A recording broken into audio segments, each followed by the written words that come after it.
베이시스트가 베이스 라인을 딱 했을 때 그 베이스 라인이 딱 꽂혔다. 그럼 바로 드럼 라인이 나와버리는 거죠. 네. 그래서 거기다 하면 기타가 거기에 딱 맞춰서 이게 전문 용어로 라이딩 한다고 하는데 그게 올라타는 거죠. 그러면 그루브가 딱 맞는 느낌이 들면서 지금 이 같은 결에서 우리가 말을 타고 가는 것처럼 이 느낌이 들어요. 너무 재밌을 것 같아요. 네. 그럼 몸이 뒤에 엉덩이가 움직여지면서 야 이제 간다. 안녕하세요 여러분. 스무스톡 팟캐스트에 오신 걸 환영합니다. 저는 호스트 P. 캐시디입니다. 여러분들의 좋아요, 댓글, 구독, 알림 설정 도움이 되니까 지금 바로 해주세요. 오늘은 시즌1의 마지막 화인데요. 마지막 화인 만큼 한국 음악씬에 살아있는 영 레전드님을 모셔봤습니다. 한국 대중음악 명반 100선에 2장의 앨범이나 가지고 계신 분이고요. 저도 개인적으로 어렸을 때 이제 이번에 명반을 들어본 적이 있었는데 이번 기회로 좀 디스코그래피를 쭉 들어봤는데 정말 대단하다는 말밖에 나오지 않았습니다. 그래서 여러분들도 이 팟캐스트를 들으시고 이분의 디스코그래피를 쭉 들어보시면 너무 좋을 것 같고요. 그리고 이제 음악적 깊이만큼 삶의 철학 또한 굉장히 깊으신 분입니다. 네, 소개하겠습니다. 한국 소울, 펑크, 레게의 선구자이신 김반장님 모십니다. 안녕하세요, 김반장입니다. 네, 안녕하세요, 네. 김반장님. 오늘 처음 뵙지만은 저는 이제 그동안 김반장님 에피소드 준비하면서 음악을 많이 들어가지고 네. 되게 좀 많이 지금 기대를 많이 하고 있습니다. 네, 네. 저도요. 저도 이 시간을 기다렸습니다. 저희가 이제 그래도 잠깐은 얘기를 나누고 있었지만 오늘 처음 뵀으니까 네. 좀 자기소개를 김반장님 입으로 한번 해주실 수 있을까요? 네, 저는 드럼하고 노래를 하는 김반장이라고 하고요. 윈디시티하고 지금은 생기복덕이라는 밴드를 하고 있습니다. 한 6년 정도 시골 생활 하기 위해서 활동을 쉬다가 한 작년부터 다시 이제 활동을 재개해서 이곳저곳 다니고 있습니다. 아, 네. 그럼 좀 아이스 브레이킹 하면서 이제 김 반장님이 요즘 어떻게 지내는지 좀 여쭤보고 싶은데 네. 시골 생활을 뭐 6년 하시다가 네. 지금은 다시 그럼 서울로 돌아오신 건가요? 서울로 시골에서 나오신 집은 건가요? 지금 나주에 있고요. 네네. 그 나주에 뭐 연고가 있는 건 아니고 어떻게 하다 보니까 이제 나주에 집을 잡게 됐어요. 네네. 그래서 나주에 산 지는 한 2년 정도 됐고 그 전에 태안에서 시골 마을에서 한 5년 정도 있었습니다. 예, 그리고 나서 다시 밴드 생활 시작하면서는 서울에 일 있을 때만 올라오고 네네네. 일 마치면 다시 집으로 가고 그러니까 시골하고 도시의 밸런스를 맞추면서 지금 생활하고 있죠. 그러니까 나주는 경상도인가요? 제가 이제 한국 지오그래피를 많이는 몰라가지고. 저기 남도예요. 전라남도. 아, 전라남도. 네. 그리고 태안은 충청도죠. 네. 충청북도 태안, 충청남도 태안, 충남 태안. 예. 그럼 약간 그 도는 따로 이제 따지지 않으시고 이제 좀 좋은 그냥 동네 시골로 가시는 거예요? 제가 뭐 거의 뭐 서울에서 네네. 그 자라면서 빌딩 올라가는 거랑 같이 자랐거든요. 그래갖고 서울 생활은 뭐 충분히 했기 때문에 좀 그린한 데서 좀 살아보고 싶어갖고 그렇게 하다가 태안에 이제 어떻게 2년이 돼서 네네. 거기서 한 5년 정도 시골 생활하고 거기서 이제 그 생활을 마치고 서울로 올라갈까 하다가 이대로 올라가는 거 좀 억울하다. 좀 더 시골에 있고 싶다. 네. 그런 생각이 있어서 나주로 이사하게 된 거죠. 더 밑으로 가신 거예요? 네, 더 밑으로 가니까 더 그린한 것 같고 전 뭐 바닷가도 좋아하는데 바닷가에서 한 5년 정도 살았으니까 바닷가가 아닌 지역에서도 좀 살고 싶어서 그렇게 한번 이주해 봤어요. 네. 그러면 지금은 서울 오실 때는 약간 일 있을 때. 네. 지금은 KTX 및 뭐 고속버스를 타고 널널하게 오고 있습니다. 그럼 나주에서는 뭔가 좀 뭐 산속 같은데요? 아니면 어떤 뭐 그냥 시골 마을 빌리지 같은? 네, 그 시골이긴 한데 도시죠. 한 10분 거리에 편의점이 있고. 근데 이제 구도심이라고 해서 옛날에 이제 좀 번창했던 지금은 신도시가 생기면서 글로 이제 다 옮겨가고 시골 마을이지만 그렇게 시골이진 않은 곳이죠. 나주시에 계신 건가요? 네, 그렇죠. 나주시죠. 그렇지만 이웃들의 관계나 이런 건 아주 시골적인 그런 곳이죠. 네네. 그러면 막 젊은 사람들도 꽤 있나요? 아니면 좀 나이대가? 젊은 사람은 제가 제일 젊을걸요? 아, 진짜요? 네. 그래서 네. 거기 있다 보면 근데 집 앞에 초등학교가 있어갖고 초등학교 아이들의 그 떠드는 소리와 막 이렇게 노는 소리, 웃음소리, 막 까르르 엄청 많이 듣고 있죠. 와, 네. 저 그런 걸 들어본 지 진짜 생각해보면 또 엄청 오래된 것 같아요. 서울에서 살다 보니까 저도 약간. 그렇죠. 네. 서울에서는 일단 낮 시간에 홍대 쪽에 가봐도 애들을 본 적이 없는 것 같아요. 네. 네. 저는 초등학교 앞에 살고 있어갖고 애들의 그 천진난만한 바이브레이션 네, 그런 걸 매일매일 접하고 있어요. 거기서 작업도 다 하시고 하시는 거예요? 네, 거기서 저는 집에서 뭐 이렇게 프로그램을 만지거나 그런 건 안 하고 있고요. 네. 집에서 이렇게 뭐 장구 치고 북 치고 이렇게 하면서 어떤 영감이 떠오르면 그걸 갖고 이제 팀원들이랑 같이 상의하고 논의하면서 곡을 만들고 있는데 그런 아이들의 어떤 천진난만한 소리와 새소리를 같이 듣고 있으면 비트가 막 떠올라요. 그래서 이렇게 하면 되겠구나. 네, 그런 걸 가지고 계속 그렇게 한 10번 생각해서 한 곡 나오는 것 같아요. 네. 그런 것들 그러면 그 집에서 뭐 녹음을 따로 해놓으시고 나중에 뭐 팀원들이랑 상의하시는 거예요? 아니면은? 예, 예를 들어서 드럼 비트 같은 경우는 가녹음을 좀 해보고 베이스라인은 입으로 붐붐붐붐붐붐붐붐 이렇게 하고 아주 간단한 건반으로 치고 집에 카시오 키보드가 있거든요. 가정용. 네. 엄청 직관적이면서 아날로그한 방식으로 되게 그럴 수밖에 없는 게 제가 뭐 기계를 잘 못 다룹니다. 그래요? 음악 들었을 때는 되게 진짜 올게닉하면서도 뭔가 되게 세련된 느낌이 들어가지고 고맙습니다. 믹싱 마스터링도 막 엄청 잘하실 것 같은 느낌이 들었었거든요. 그 믹싱 마스터링 할 때 뒤에서 이렇게 훈수는 잘 둬요. 근데 직접 하진 못하고. 저도 지금 제 EP가 이제 이번 달 말에 나오는데 그래서 믹싱 마스터링을 계속 하느라고. 본인이 하세요? 아니요, 이제 저도 피드백 드리고 이제 엔지니어 분이랑 하는데 그러면서 이제 자기 음악 계속 듣다 보니까 귀가 피로해지잖아요. 그렇죠. 네. 그러던 와중에 이제 김만현님 음악을 이제 계속 들으면서 귀를 정화했거든요. 고맙습니다. 그래서 어쨌든 되게 감사했고. 또 그렇게 들어주시니까 아주 기분이 좋네요. 그러면 이제 김만현님 어린 시절을 좀 알아보고 싶은데. 저희 어린 시절이요? 네네. 좀 그 그러니까 서울에서 일단은 잘하셨다고. 네, 저는 그 충북 제천이라는 곳에서 태어났습니다. 진짜요? 오, 놀러 가본 적이 있었는데. 거기 아주 살기 좋은. 경치가 좋고 그리고 이제 그 취객 난동으로도 좀 유명하다고 하던데. 그래요? 거기서 태어나서 원주에서 5살 때까지 살다가 그 5살 때쯤 이제 저희 부모님 세대에서는 서울이 이렇게 프라미스랜드였잖아요. 약속의 땅이라고 여겨졌기 때문에 말은 제주로 가고 사람은 서울로 가야 한다. 그런 생각이 있으셔갖고 서울로 이제 이주했죠.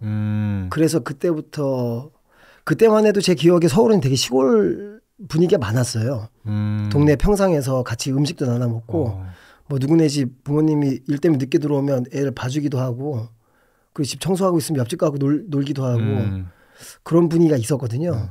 그래서 아파트가 막 많지는 않았던 시절이에요. 네, 그렇죠. 저는 그 마을처럼 생긴 곳에 있는 어떤 빌라에서 살았었는데요.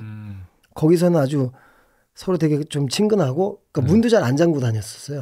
네, 문을 다 열어놓고 그렇게 살았던 기억이 있는데 그렇게 살았죠. 저희 부모님은 그 어떻게 보면 시골에서 상경한 전형적인 도시 블루그래스였어요. 그래서 아버지는 그 트럭 운전을 하시거나 버스 운전을 하셨고 어머니는 가정일을 하시고 제 밑에 여동생이 있는데 그렇게 하셨죠. 그래서 되게 어릴 때 그 아주 어릴 때지만 시골에 있다가 서울로 올라왔을 때 그 생경함 같은 게 좀 기억이 있어요. 뭔가 그 시골 분위기가 서울에 있다고 하지만 제가 있던 시골 분위기하고 또 많이 달랐고 일단 사람들도 굉장히 많았고 그리고 갑자기 집이 좀 작아진 것도 있었고 그런 것들이 기억이 나요. 그리고 어릴 적에 이제 전 정릉이란 곳에 살았었거든요. 정릉이 이제 북한산 바로 밑인데 거기가 저한테는 아주 그 어릴 적 그 감수성을 키워준 곳이에요. 예. 그래서 그 청수장이라고 하는 계곡에 올라가서 계곡 수영도 하고 잠자리도 잡으러 다니고 거기 큰 절이 있었는데 네네네. 거기 그 큰 절로 가갖고 뭐랄까 뭐 지렁이 구경을 한다든지 개미 가는 구경을 한다든지 아무튼 막 엄청 그린그린한 데서 네네네. 친구들이랑 뛰어놀았던 그런 기억이 있거든요. 그랬던 기억이 있고 전 어린 시절에 그래서 정릉에 대한 추억이 제일 많고 그런데 제가 그 나 혼자 산다 찍을 때 정릉에서 살고 있었거든요. 아 그래요? 예, 다시 이제 큰 다음에 간 거죠. 근데 너무 많이 뭐 바뀌어갖고 어릴 때 그 동네인지 잘 알 수가 없을 정도로 많이 바뀌었는데. 아 진짜 지금은 아예 또 좀 계곡 이런 것들도 많이 뭐 없어지고 그랬네. 예, 계곡의 느낌이 있는데 이명박 때 자꾸 저기 공사해갖고 자연공원을 자연형 공원으로 만든다 그래갖고 제가 시위했거든요. 아니 이미 있는 자연인데 왜 자연형 공원을 만드냐. 그랬더니 자기한테 그러지 말고 공무원한테 얘기하라 그래갖고 뭐 그렇게 티격태격 한 적도 있고 그렇게 좀 많이 바뀌었어요. 아파트 되게 많이 커지고. 근데 그런 기억을 갖고 있는 친구들이 아마 한국에 사는 친구들이면 많은 친구들이 그런 기억을 갖고 있을 것 같아요. 어릴 때 동네가 지금은 전혀 새로운 동네로 바뀌어서 저도 뭐 이제 똑같지는 않겠지만 세대가 다르니까 근데 저가 살던 동네도 이제 지금 다 이렇게 부시고 뭐 이렇게 바뀐다고 하고 있거든요. 네. 그래서 동네가 없어진 상태인데 지금은. 그러니까요. 그래서 저는 좀 그런 부분이 좀 너무 아쉽고 그런 어떤 동네 그 아늑한 것이 자꾸 좀 다 파괴되고 없어지는 것 같아서 네네. 그게 어떻게 보면 삶의 낭만인데 그런 것들이 너무 빨리 없어지는 것 같아갖고 너무 아쉬워요. 근데 저는 뭐 그렇게 자랐어요. 이게 한 80년대, 90년대 막. 그렇죠. 그때가 제가 국민학교 3학년이었을 때가 84년도였으니까요. 네. 저는 정릉에 80년도부터 네, 살았고 그때쯤에 컬러 TV가 나왔어요. 그 집에 이제 그 브라운관이 있으면 이렇게 장롱처럼 여는 캐비넷처럼 여는 네네네. 그런 TV가 나오는데 그게 집에 딱 장만이 돼 있어갖고 거기에 완전히 그 꽂혀갖고 TV 계속 보던 그런 기억이 아직도 나요. 예전에는 뭐 뭔가 그래도 좀 막 뭐 제가 듣기로는 좀 집이 좀 살아야지 TV가 있다고 했는데 막 그런 느낌은 아니었나요? 네, 근데 저희 집은 그렇게 잘 사는 집은 아니었는데 부모님이 TV를 좋아하셨나 봐요. 그리고 TV하고 라디오는 있었고 전화기는 없었어요. 문화 소비를 하시는 거를 좀 좋아하셨어요? 네, 그리고 그때 제가 볼 때는 어떤 미디어를 그 지금의 어떤 현대 사회의 어떤 미디어를 갖추는 그런 시기였기 때문에 TV 그 보급률을 높이기 위해서 굉장히 쌌던 걸로 기억해요. TV가. 네네. 그래서 그런 것들 때문에 그 우리 집 말고 다른 집에도 다 TV가 있었고 뭐 동네에 TV가 하나 있어갖고 온 동네 사람들이 모여갖고 마당에서 TV를 봤다는 그 얘기는 제 세대는 아닌 것 같고 그 윗세대인 것 같아요. 네. 그때는 TV 보급률이 아주 높았으니까요. 저희 때는. 그때는 그럼 뭐 김만님이 어리셨을 때 TV로 막 보면서 막 기억나는 뭔가 장면들이나 뭐 쇼 같은 게 있으세요? 네, 있죠. 그 정확히 프로그램은 기억이 안 나는데 윤신혜 씨도 나오고 뭐 민혜경 씨도 나오고 뭐 그런 그 프로그램 저는 음악 프로그램을 되게 좋아했거든요. 그래서 그렇게 어릴 때 보고 있으면 뒤에 밴드들이 막 연주하잖아요. 그게 너무 신기한 거예요. 그래서 와 어떻게 음악이 이렇게 나올까. 너무 신기하다. 그리고 뒤에 반짝반짝거리는 그 조명도 너무 신기했고 그때는 아마 제 또래 친구들이 그 TV를 보면서 다들 굉장히 신기했을 거예요. 그리고 만화 영화가 진짜 짱이었거든요. 네. 그 플란다스에게 보면서 울고. 와, 이름은 들어왔는데 그래도 막 명작인 거죠. 네. 네, 저는 아직도 그 플란다스에게를 잊지 못하는 게 너무 진짜 그 뭐랄까 정직한 어떤 소년의 어떤 비극적인 얘기인데 지금 그런 것들이 참 어릴 때 감수성을 되게 자극했던 것 같아요. 네. 근데 지금 뭐 다시 크고 보니까 그렇게 비극적이라기보다는 좀 다르게도 보이더라고요. 근데 어릴 때는 너무너무 가엾고 맞죠. 네, 불쌍해서 많이 울고 동생이랑 같이 울고 막 그랬던 기억이 있어요. 뭔가 만화도 이게 어릴 때 봤을 때랑 이제 어른 돼서 봤을 때는 또 이게 또 보는 시각이 달라지니까 그러니까요. 다른 경우들이 꽤 있는 것 같아요. 디즈니도 뭐 그렇고. 그렇죠. 네. 그럼 김만님 그때 어리셨을 때는 뭐 약간 한국 음악 씬은 좀 뭔가 뭐 막 뭐 락이나 뭐 발라드 락이나 막 포크 뭐 이런 장르가 대세이지 않았나요? 네, 그때 그 젊음의 행진이라는 TV 프로그램이 있었는데 네네. 거기에 뭐 전인권 씨하고 한영애 씨 그때 당시 동아기 얘기라고 하는 네네. 그 가수들이 나와서 이제 1시간 동안 풀로 콘서트하는 그런 시간이 있었어요. 네네. 이문세 씨도 나오고. 네네. 그래서 그때가 중학교 때였나? 아무튼 그걸 보기 위해서 네. 학교를 마치자마자 이제 그때는 마을버스 이런 게 잘 안 돼 있어갖고 주로 걸어 다녔거든요. 네네. 그래서 집이랑 학교랑 거의 1시간 정도 떨어져 있었는데 연락 뛰어갖고 그걸 보기 위해서 다 그 시간에 맞춰 들어가는 그 기억이 아직 나죠. 그리고 그 산등성이에 삥 뜯는 형들이 있었어요. 서울에서 말씀이시죠? 네, 그렇죠. 그래서 항상 기다리고 있다가 삥 뜯는 형들이 있었는데 네. 그 형들한테 안 걸리기 위해서 그 산에 어떤 그 뒷길로 어떻게 갈 수 있는 방법이 없느냐 이런 걸 친구들이랑 논의하고. 와, 네. 와 이게 서울 얘기라는 게 되게 네, 신기하네요. 또 재밌네요. 네, 그 전두환 시대 50대 이야기입니다. 그러면은 그 시절 때 그런 상황에서 어떻게 네. 좀 흑인 음악이나 이런 거에는 언제 그 당시에 빠지시게 된 거예요? 네, 그렇죠. 중학교 때 우연찮게 미국 방송이라는 게 있었어요. 우리 때는 AFKN. 네네네. 그 토요일 날 밤에 소울 트레인을 하는 거예요. 근데 처음에 무심코 틀었죠. 그냥 채널을 돌리다가. 근데 너무 재밌는 거예요. 그 가수가 나와갖고 노래하는데 노래 잘 못하면 할아버지가 나와요. 네. 나와갖고 막 발로 차고. 그래요? 네. 소울 트레인이라는. 네. 뭐 이름은 들어본 것 같은데. 네, 소울 트레인. 소울 트레인이죠. 완전 전 진짜 충격 먹었어요. 거기서 이제 사회자도 네네. 그때 당시만 해도 우리나라 그 방송은 뭐 그랬습니다. 저랬습니다. 뭐 이런 되게 경직된 모습이었는데 사회자가 막 웃기면 같이 웃고 막 일로 와보라 그러고 막 같이 관객들하고 앉고 막 이런 게 저 어릴 때 시골에서 경험했던 그런 시골 분위기도 좀 나고 되게 정겨웠거든요. 근데 저한테는 그 색깔만 좀 사람들 다르지 그 바이브는 저 어릴 때 경험했던 그 시골의 바이브였기 때문에 굉장히 친근했어요. 우리나라 방송의 쇼 프로그램보다 전 소울 트레인이 제 감성에 훨씬 더 그 가까이 와닿는 그런 방송이었어요. 그리고 게다가 막 그때 당시 이제 유명한 어떤 R&B 가수들이 딱 나오면 뒤에서 백업을 하는 밴드들의 그 사운드가 아주 근사했죠. 제 어린 시절 딱 듣기에도 와 이거 완전 숑 간다. 그런 느낌이 있었는데 근데 우리 세대 때는 헤비메탈이 유행이었어요. 아 한국에서요? 네. 아니면 네.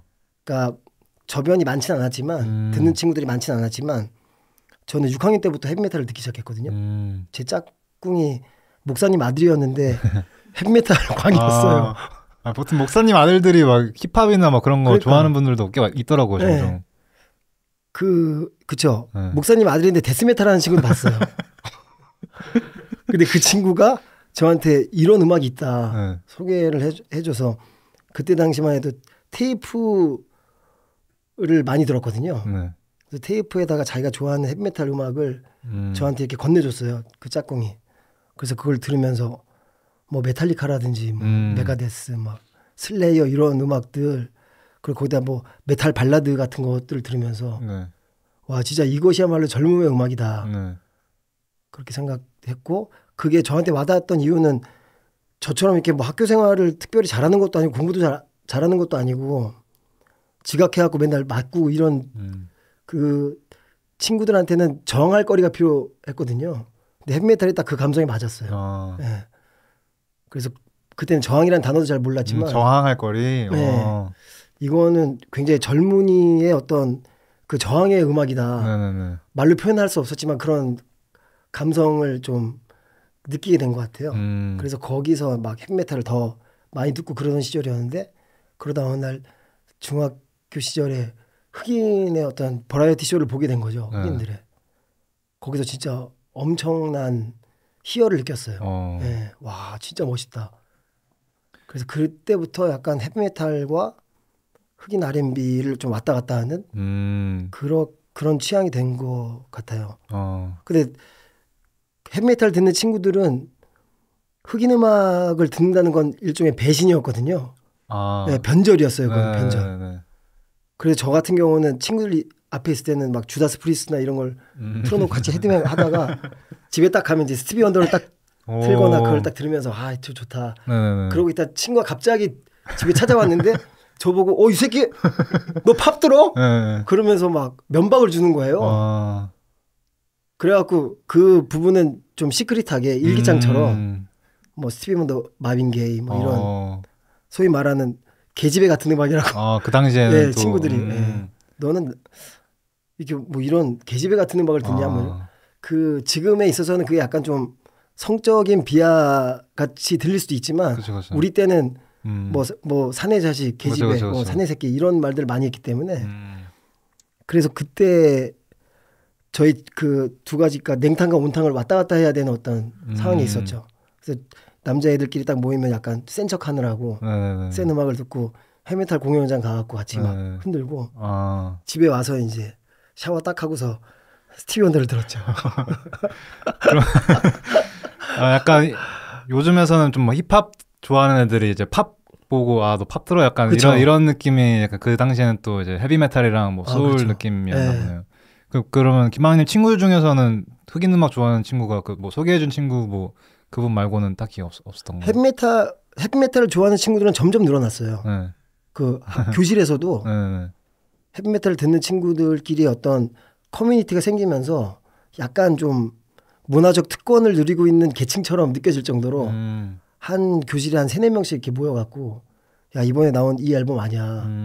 그러면서 막 대도 않는 영어 해석을 해가면서 서로 막 이렇게 공유하는 게 있었고 그 외에 가요를 듣는다거나 이런 친구들은 그냥 이 소규모 집단에서 그냥 임의대로 딸을 시킨다. 그러니까 다른 친구들은 전혀 그렇게 생각하지 않지만 우리들은 좀 특별한 음악을 듣기 때문에 쟤들이랑 같이 놀지 않는다.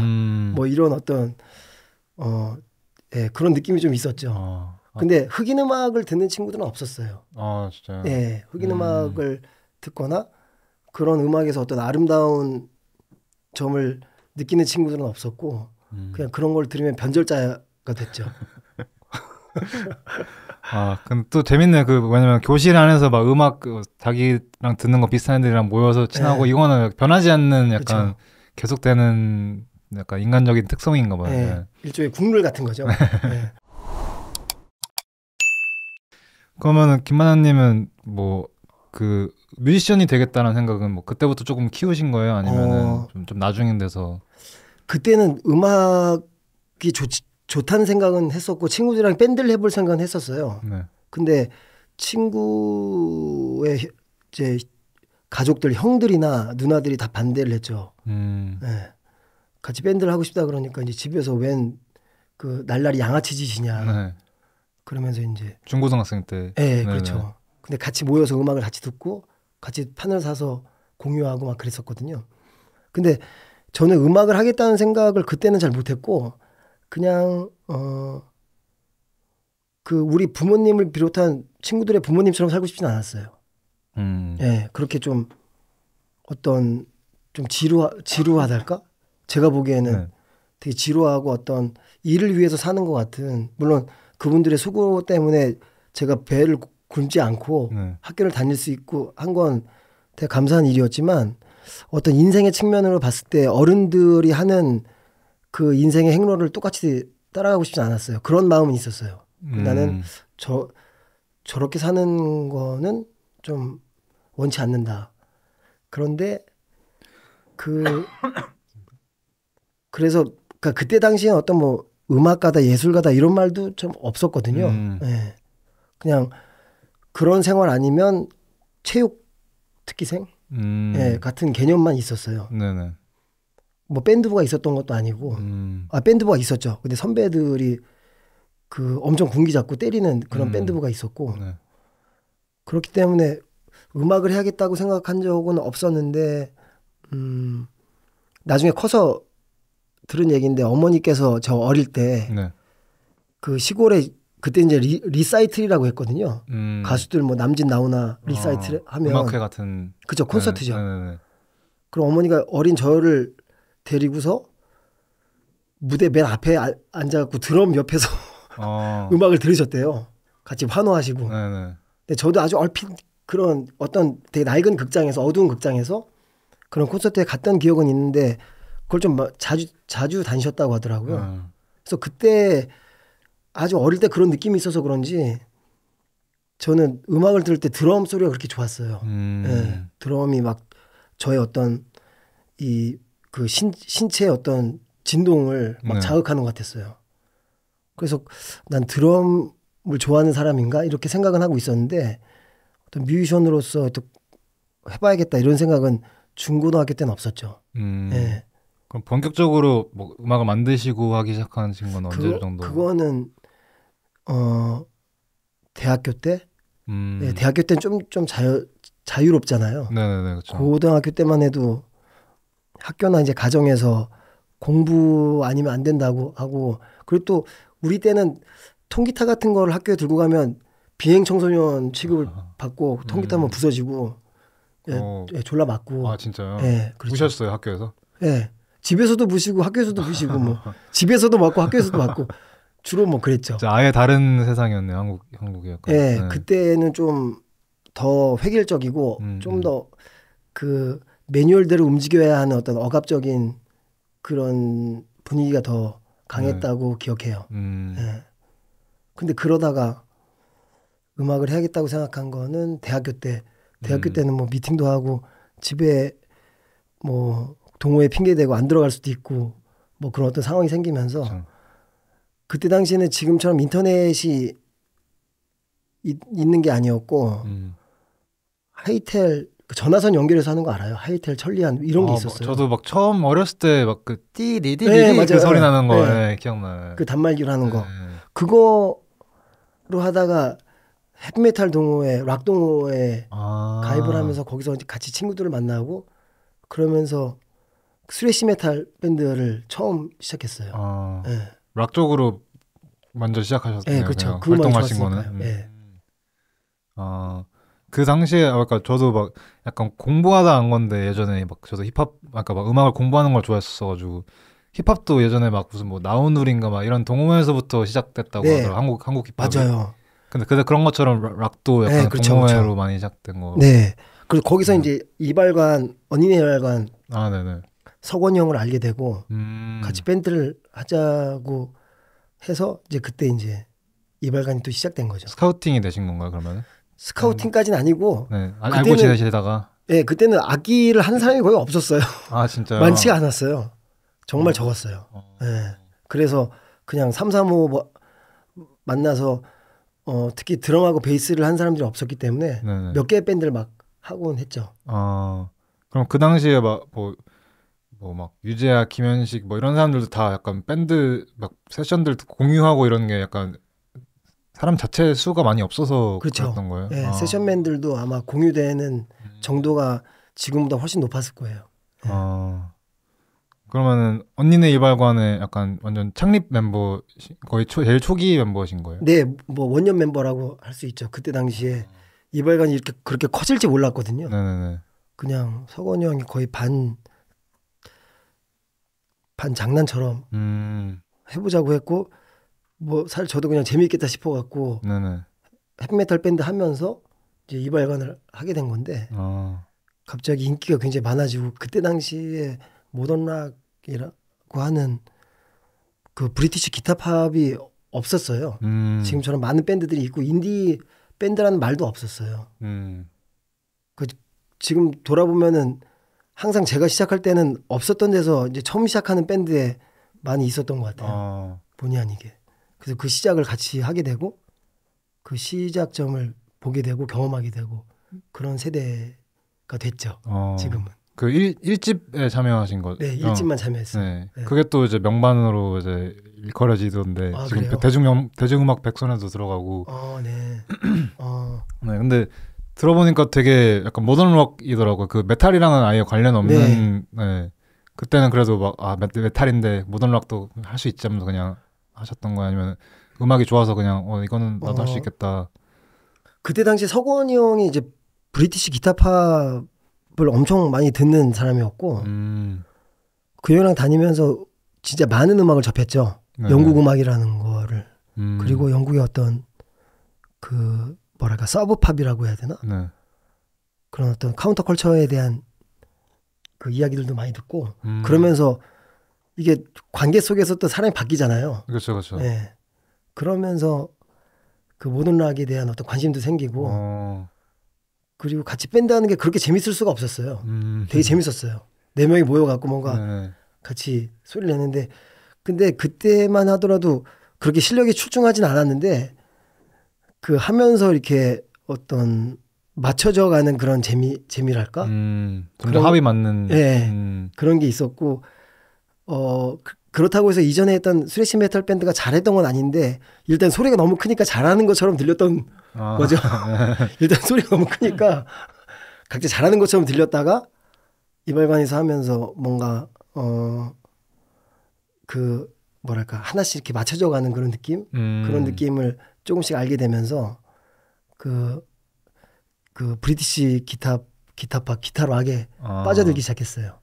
저도 진짜 많이 들었고 그때 당시에 티네이지 팬클럽이라는 언니네 앨범 멤버들이 제일 좋아하는 어떤 팀이 있었는데 티네이지 팬클럽? 네, 그런 영국 영국 밴드 그 밴드 음악을 정말 들으면서 정말 매일매일 그 음악 들으면서 감동받았던 것 같아요. 네, 그때 당시에. 이때가 그러면 뭐 20대 초중반 정도 되시죠? 네, 23살 때죠. 23살 때 이발관을 시작했어요. 네. 네. 그때 그럼 홍대에서 위주로 많이 활동하셨나요? 네, 홍대 그 하이텔 음악 동호회에 음감회가 있었거든요. 음악 감상회. 그럴 때 이제 모여갖고 각자의 음악들을 틀고 또 정보를 공유하고 그런 자리가 있었는데 그러면서 이제 이발관이 그 안에서 이제 탄생하게 되면서 석원이 형이 어느 라디오 프로그램에 나가서 음악을 소개하는 코너에서 존재하지 않는 밴드를 지금 자기가 하고 있다고 얘기를 한 걸로 알고 있어요. 네. 그래갖고 이제 빨리 그 밴드를 결성해야겠다고 생각을 해서 그래서 이제 급조한 이제 팀이 언니 이발관의 일집 멤버들이 된 거죠. 아 진짜. 네. 근데 되게 재밌었던 건 거기 멤버들의 각각 그 몇몇들이 다 브리티시 락을 다 좋아하는 사람들이었어요. 그 모던 락이라고 하는 네, 그 음악을 다 좋아하는 사람들이어서 연주가 그렇게 출중하지는 않았지만 처음에 그 좋아하는 마음이 이렇게 같이 모이니까 뭔가 이렇게 점점 만들어지더라고요. 네, 그 소위 말하는 감성을 아니까 제가 저렇게 하니까 나 이렇게 쳐야겠구나. 그런 것들이 아주 그 말로 표현되지 않아도 몸으로 표현되는 그런 경험이 있었죠.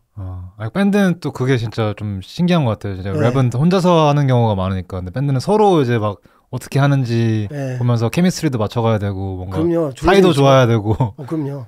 사실 밴드에서 작업할 때 말을 뭐 많이 할 때도 있는데요.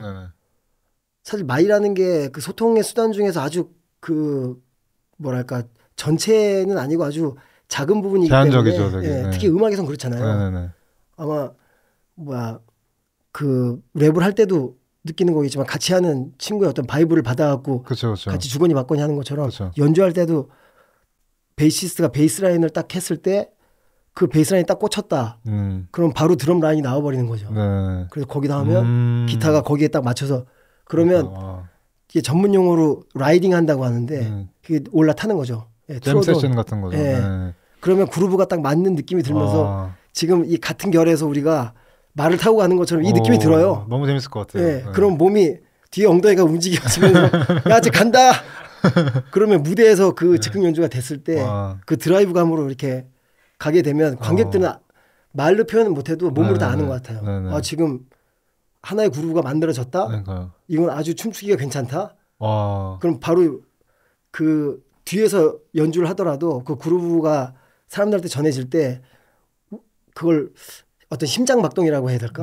그게 클릭이 딱 됐다는 느낌이 들어요. 빰 되면 그때부터는 생명력이 좀 생기는 거죠. 그렇죠. 그 순간에 어떤 파워가 딱 생기면서 저는 그걸 이제 바이브레이션이라고 하는데 딱 느껴져요. 졸라 딱 하면서 두당탕탕탕.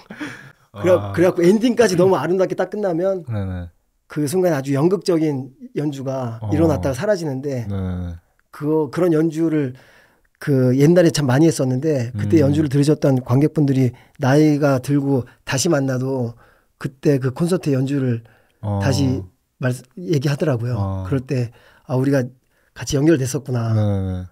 그 둘 다 참 좋았다고 얘기할 때 저도 같은 느낌이었거든요.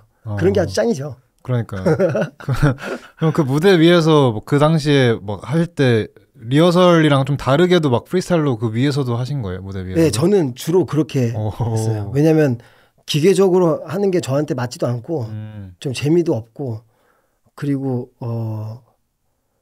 그런 연주를 좋아하는 친구들도 있겠지만 저는 제 성격에는 그날의 어떤 뭐 날씨도 있고 네. 관객들의 특성도 있고 그리고 무대의 어떤 상황도 있고 하니까 그런 것들이 캐치가 되면 애드립을 계속하면서 다르게 변주하거든요. 네네. 그래서 윈디시 멤버들이 처음에 윈디시 들어오면은 그것 때문에 좀 힘들어하는 멤버들도 좀 있었는데 나중에는 다 타고 놀아요.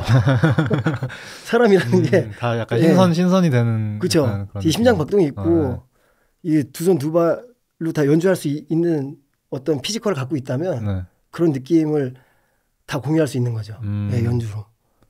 그러면은 그 당시에 활동을 하시면 좀 그래도 뭔가 이 모던 락이나 음악적 특성이 네. 뭔가 여성 팬들도 되게 많았을 것 같은데 네. 좀 꽤 인기가 그 당시에도 인기가 있었죠. 좀 나오자마자. 네, 그때 당시 인기가 좀 있었죠. 그때 제일 인기 있는 팀은 크라잉넛이었고요. 아, 같은 세대예요. 그럼 네, 크라잉넛이랑. 드럭에서도 연주했었고 그 다음에 언니네 발관도 인기가 많았었던 걸로 기억하고 언니네 발관의 인기를 추격하는 팀이 델리 스파이스였죠. 아, 네.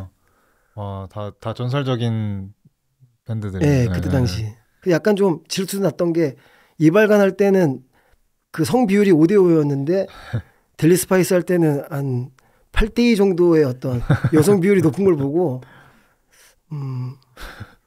저 팀이 잘생긴 것 같지 않은데 어떤 이유 때문에 그럴까? 아무래도 그 민규 형의 찰랑찰랑 기타 때문이지 않았을까?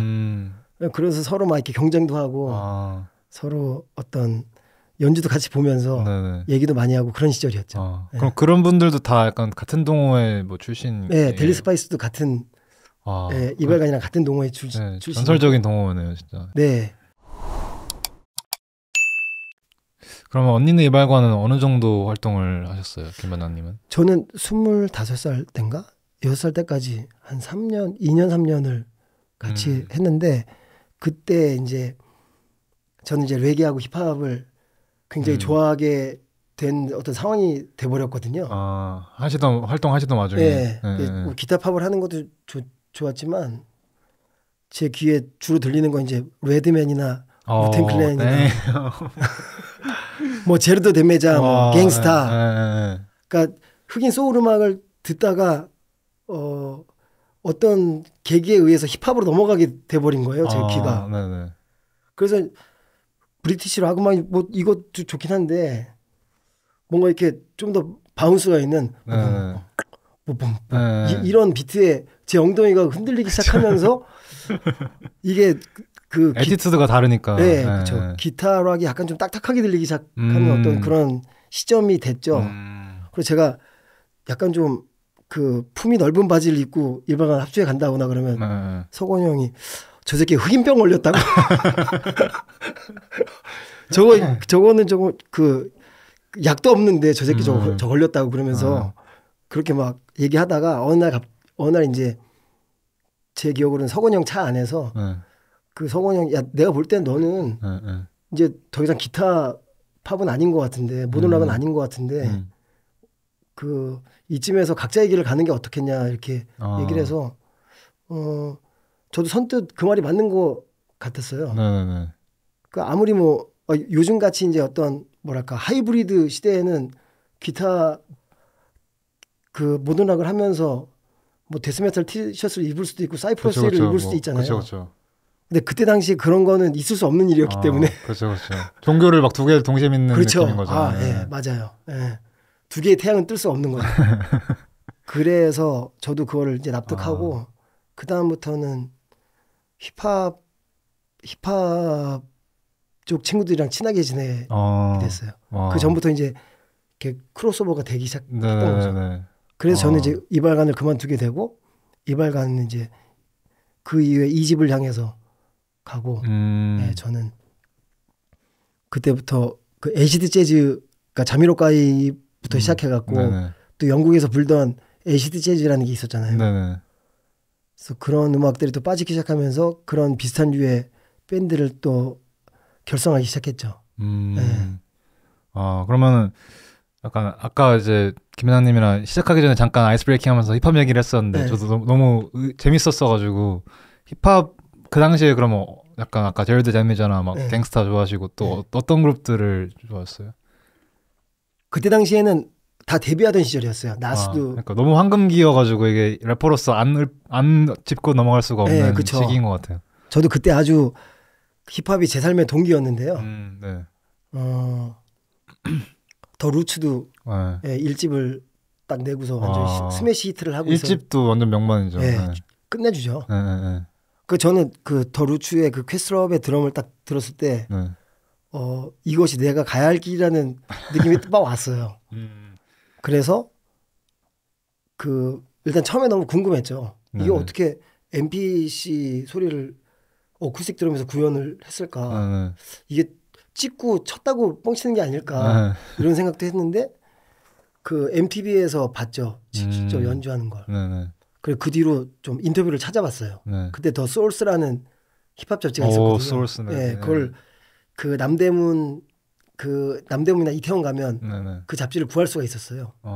그래서 그 잡지 인터뷰를 보면서 이 사람들이 이렇게 드럼에다 뭘 이렇게 뒤집어 씌워갖고 어떤 마이크를 써갖고 이 톤을 냈구나.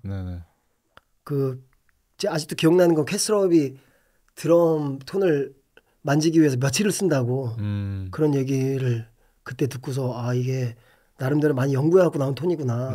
그런 것도 알게 되고 그리고 그때 루츠의 행보를 따라다니면 모든 힙합 그때 당시에 유명한 힙합 아티스트들의 그 행보를 다 알 수가 있었어요. 왜냐면 백업을 했었기 때문에. 트라이브 콜드 퀘스트 뭐 이런 그룹도 있었고. 네. 트라이브 퀘스트는 진짜. 네, 저도 저는 트라이브 콜드 퀘스트랑 갱스타를 진짜 좋아하면서 자랐거든요. 저 제 세대는 아니지만 공부하면서 이제 막 이 사람들이 전설이다 막 느끼면서 이제 자랐는데 그래서 제가 이제 지금은 피캐시드로 활동하지만 이전에 챙스타로 활동했었는데 그때가 이제 갱스타를 너무 좋아해가지고 어릴 때부터 갱스타의 갱을 이제 저의 성인 챙으로 바꿔가지고 이제 미국에서도 이제 학교에서도 랩하고 했거든요. 그래서 친구들이 챙스타 이렇게 불러줬었는데 그래서 이제 아까 갱스타 말씀하실 때 저 너무 반가워가지고 난 챙스타라 그래갖고 자메이카 가면은 그 징챙총 이러거든요. 그러니까 교회인 집에 가면 그런 것도 있죠. 맞아요. 그래서 이렇게 딱 하면 다 도망가. 맞아요. 네. 그래서 저도 그런 거를 이제 오히려 사용해서 나는 I'm proud of being Asian, 나는 에이전인 게 자랑스럽다 하면서 이제 챙을 붙였던 건데 뭐 그래서 재밌었던 시절이 있었죠.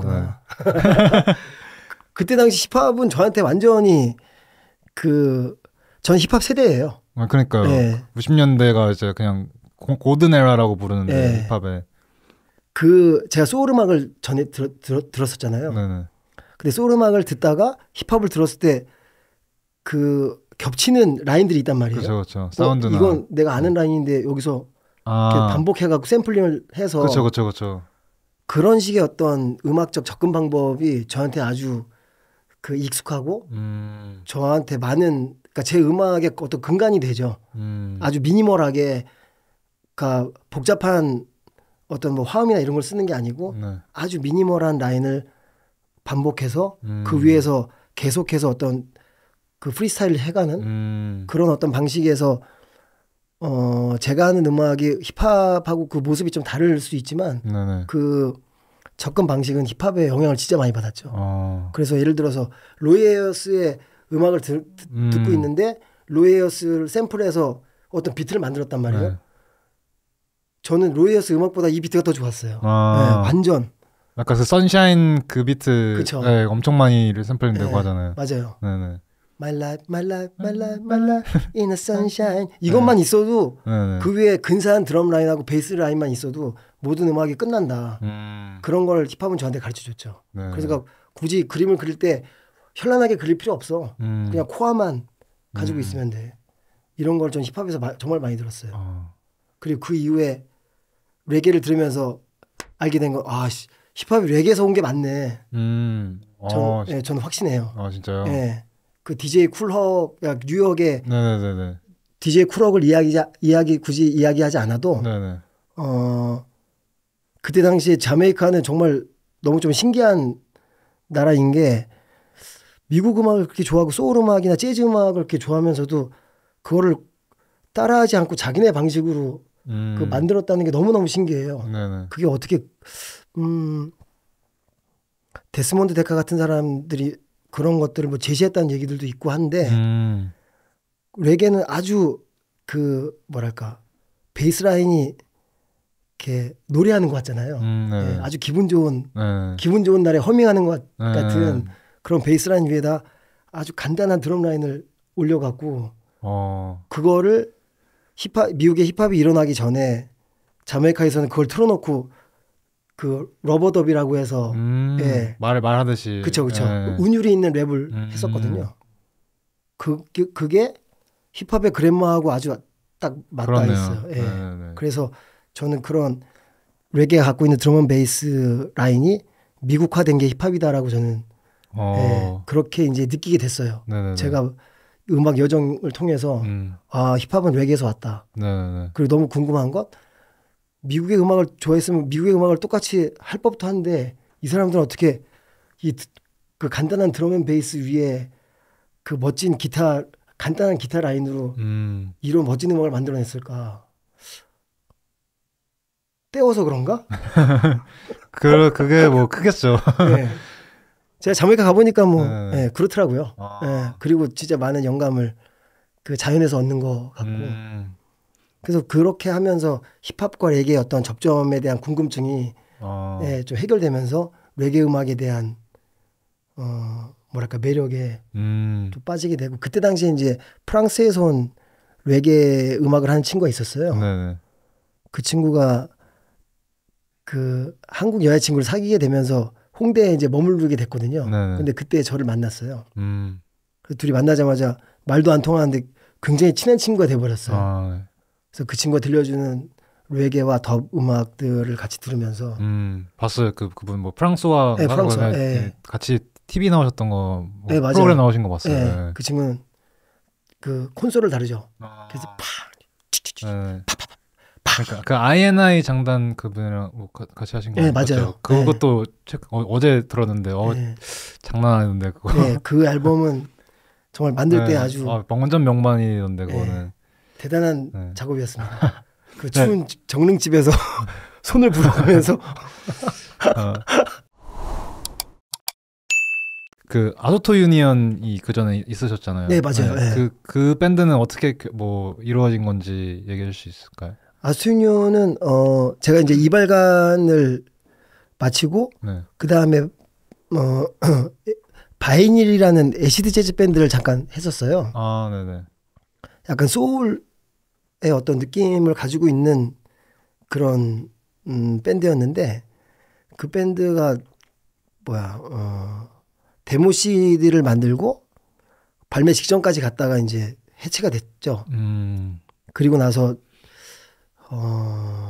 혹시 윤키라고 아세요? 윤키? 뭐 곤충 박사. 곤충소년 윤키라고. 곤충소년. 네. 윤키도 약간 되게 천재 같은 분이에요. 네, 그 친구도 약간 좀 재밌는 친구인데 그리고 되게 좀 기발하죠. 그 친구도 레게에 대해 영향을 많이 받고 아주 크리에이티브한 친구인데 그 친구가 전화했어요. 그래서 형 뭐 버스라이더스라는 레게 밴드인데 드러머가 없다는데 할래요? 그래서 일도 없는데 그냥 한번 해볼까? 그래서 버스라이더스라는 레게 밴드가 홍대 최초의 레게 밴드였어요. 네. 근데 그 밴드를 하다가 건반 치는 그 아스유니에서 건반 치는 지훈이 형을 이제 알게 됐죠. 같은 밴드에서 레게 밴드에서 버스라이더스를 하다가 또 저는 또 다른 밴드를 또 하고 있었어요. 브라운 뭐더라? 하도 많이 하셔가지고 밴드를 많이 해갖고 그때 그 밴드의 오디션을 보러 왔었어요. 그 밴드는 이미 회사에 소속돼 있는 밴드였고 굉장히 오피셜하게 활동을 준비하고 있는 소울 밴드였죠. 소울 음악을 하는 밴드였는데 거기서 지훈이 형이 건반 오디션을 보러 왔다가 저를 만나게 됐어요.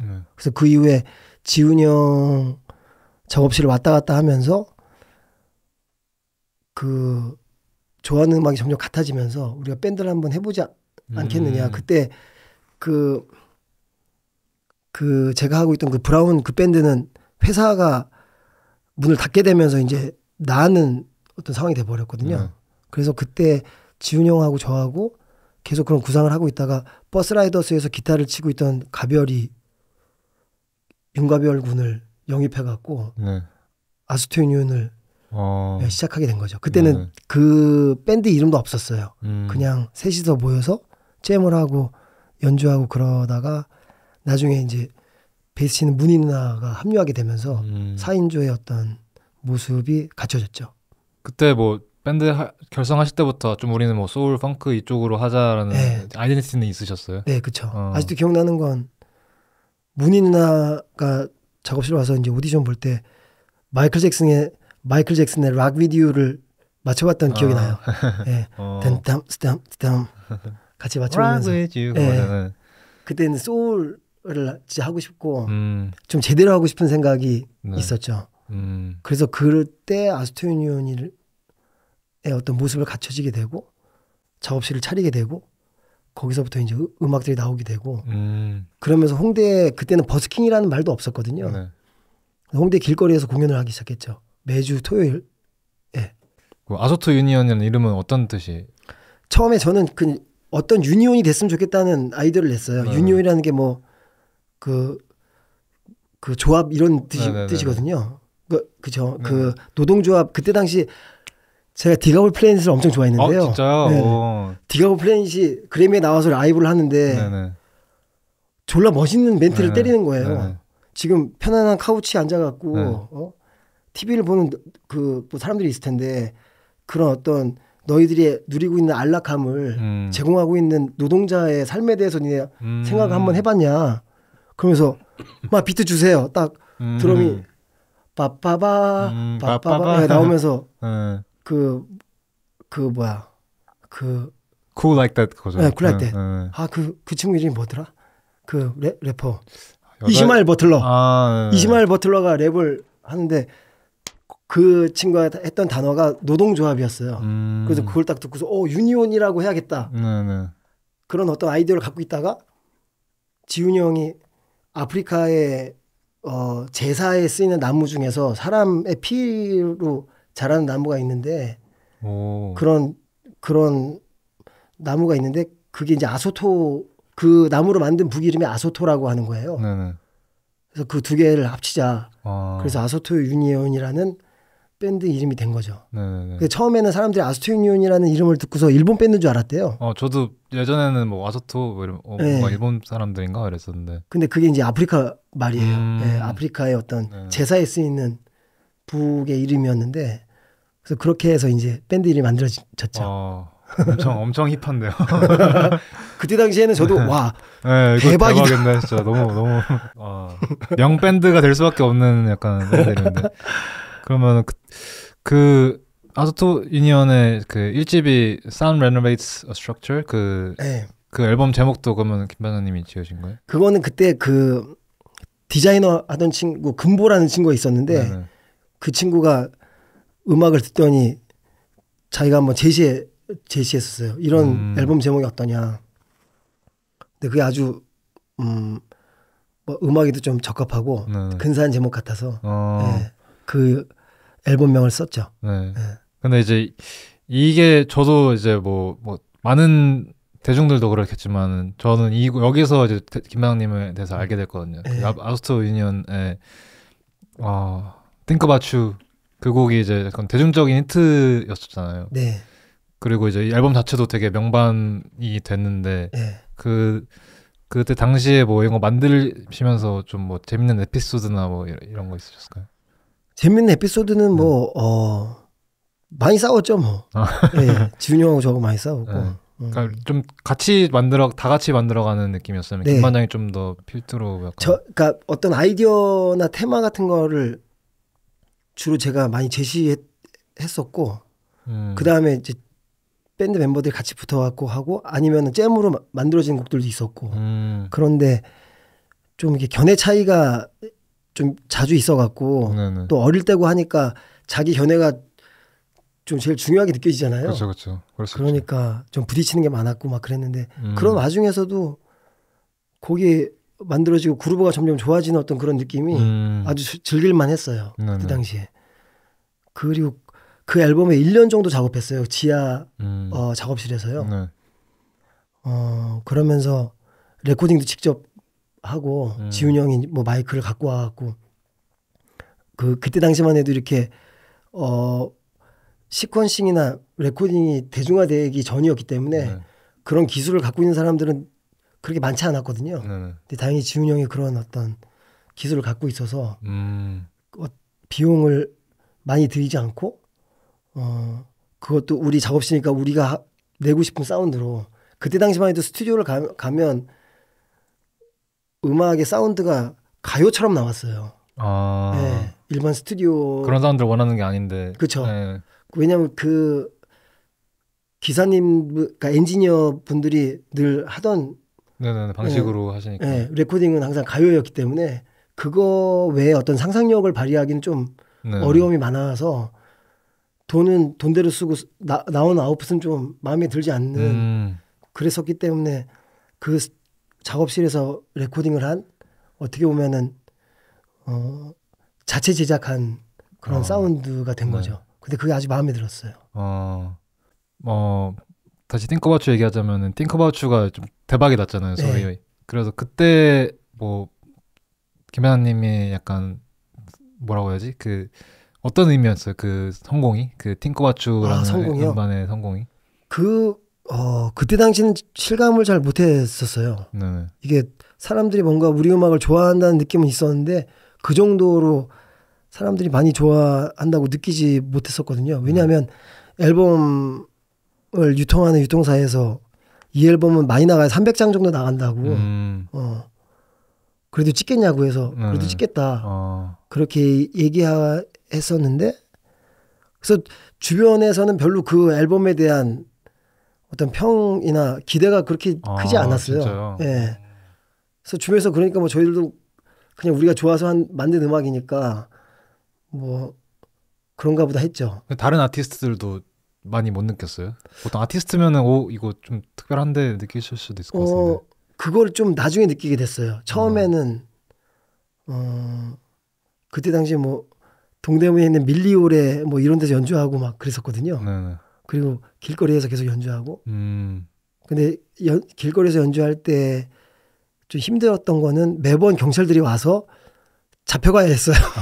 소음 뭐 신고 때문에. 네. 민원이 계속 들어온다고. 그래서 아직도 기억나는 건 이태원에서 길거리 연주를 하고 있는데 경찰들이 와서 제지하니까 흑인 아줌마가 와갖고 굉장히 화를 많이 냈던 그 기억이 나요. 흑인 아줌마가 왜? 흑인 아줌마니까 아니 이렇게 스트릿에서 좋은 음악이 나오는데 왜 경찰들이 이런 문화가 크는데 방해를 하고 있냐. 그렇죠. 이게 뭐가 잘못이냐. 그 아주머니가 막 대신 따져주고 그랬거든요. 그래서 잡혀갔어요. 흑인 아주머니 그래도 흑인 아주머니 인정을 받은 거예요. 그쵸. 진짜 소울의 원조에 있으신 분일 텐데. 그래서 되게 뭐 기분도 좋았지만 아무튼 좀 많은 어려움이 좀 있었어요.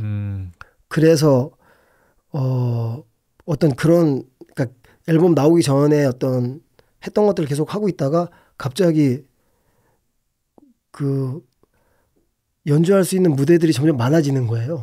네. 그러면서 기대하지 않았던 어떤 공연 수익 같은 것도 생기고 그리고 라디오에서 나오는 거예요. 근데 그때 당시만 해도 Think About You는 5분에 가까운 곡이었어요. 근데 라디오에서는 4분 넘는 거를 잘 안 틀어줬어요. 아주 노장들의 곡이나 4분 20초, 4분 30초 정도의 곡을 틀어줬지 5분이 되는 신인 밴드의 곡인데 5분이 되는 걸 틀어준다는 거는 굉장히 이례적인 일이었거든요. 근데 그게 끝까지 나오는 거예요. 안 자르고. 예. 봄보클랏. 아니 이게 무슨 일이야? 예, 그렇게 좀 느끼게 되면서 그때 이제 JK 형, 타이거 JK 형, 예, 그리고 다이나믹 듀오, 뭐 리쌍하고 에픽하이 친구들 그때 준비하고 있었고 미래 타샤하고 같이 이렇게 만나게 되면서 재밌는 쇼를 한번 해보자.